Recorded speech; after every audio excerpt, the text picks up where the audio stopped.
Hi friends, ఎలా ఉన్నారు? Welcome back to my channel. Please like, share and subscribe. Rakhi పండుగ గురించి పురాణాల్లో కొన్ని కథలున్నాయి.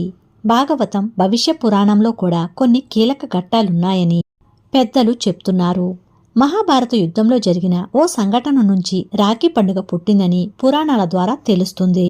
ఆ తరువాత దేవుళ్లు కూడా రక్షాబంధనాన్ని జరుపుకున్నారని పండితులు చెప్తున్నారు. వాటిలో కొన్నిటి గురించి ఇప్పుడు తెలుసుకుందాం.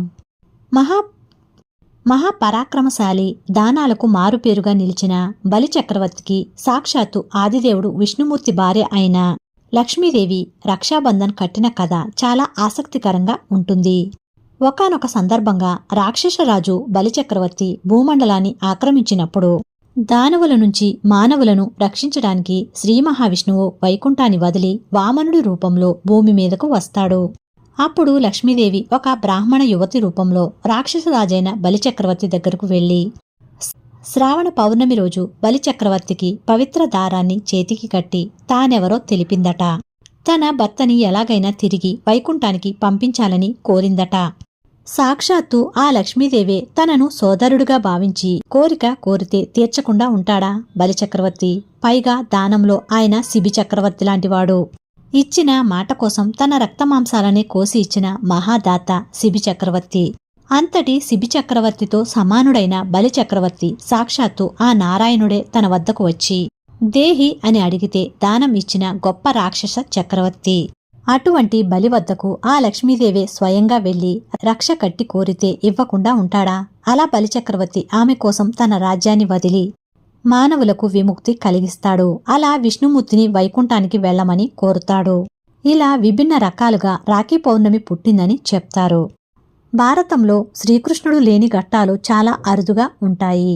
పాండవులకు రక్షణ కవచంలా నిలబడిన శ్రీకృష్ణుడు పాండవుల పత్ని ద్రౌపదికి తోడబుట్టినవాడు కాకున్నా ఆమెను అనుక్షణం కాపాడాడు.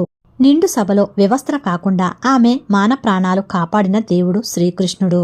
దీని వెనుక ఓ కారణం ఉంది.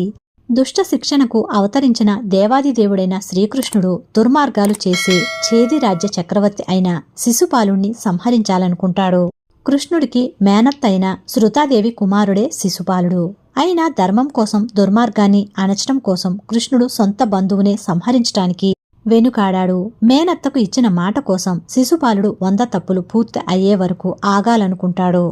అలా కృష్ణుడు శిశుపాలుణ్ణి తన సుదర్శన చక్రంతో సంహరిస్తాడు. అలా సంహరించే సమయంలో శ్రీకృష్ణుడి చేతికి గాయమవుతుంది. దాంతో అక్కడే ఉన్న ద్రౌపది తన చీర కొంగు చింపి కృష్ణుడి గాయానికి కట్టుకడుతుంది. అయితే ఈ వృత్తాంతం అంతా శ్రావణ పౌర్ణమి రోజున జరిగిందని కృష్ణ పురాణంలో పేర్కొన్నారని ఆధ్యాత్మికవేత్తలు చెప్తున్నారు. దాంతో కృష్ణుడు సంతోషపడి నన్ను అన్నగా భావించి ఆదుకున్నావు కాబట్టి నీకు ఎలాంటి ప్రమాదం వచ్చినా నన్ను తలుచుకో అంటూ అభయమిస్తాడు. ఆ సంఘటనే రక్షాబంధనానికి నాందిగా నిలిచిందని చెప్తారు.